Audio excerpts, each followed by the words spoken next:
সবাইকে জানাই শুভ দীপাবলির প্রীতি ও শুভেচ্ছা। হ্যাঁ, আজ তো কালী পুজো, কিন্তু এই ভিডিওটা ছিল গতকালের ভিডিও, ভূত চতুর্দশী দিনের ভিডিও। তোমরা ভূত চতুর্দশী দিন কে কে 14 শাক খেলে? আমি কিন্তু 14 শাক খাইনি। আমাদের বাড়িতে তো শাকই রান্না হয়নি গতকাল। তো 14 প্রদীপ কিন্তু জ্বেলেছিলাম। হ্যাঁ, 14 প্রদীপ জ্বালানোর জন্য তার প্রস্তুতি নিচ্ছিলাম।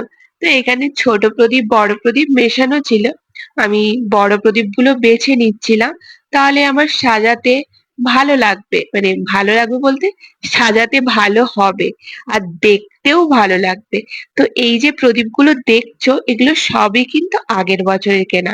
এবছর একটাও প্রদীপ কেনা হয়নি। পেতলের প্রদীপের কথা বলছি।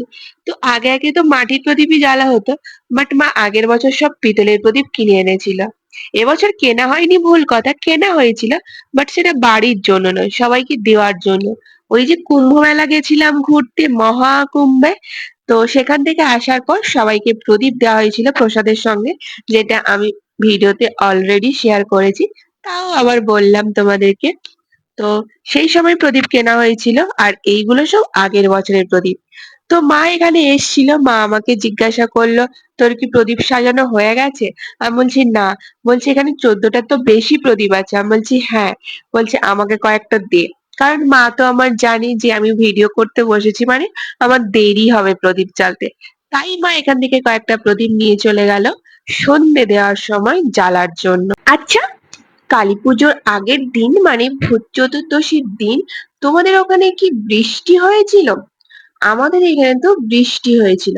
হ্যাঁ, অনেক সময় ধরে হয়নি ঠিক কথা, বাট যেই একটু সময় হয়েছিল খুব জোরেই বৃষ্টি হয়েছিল। কিন্তু তোমাদের ওখানে বৃষ্টি হয়েছিল?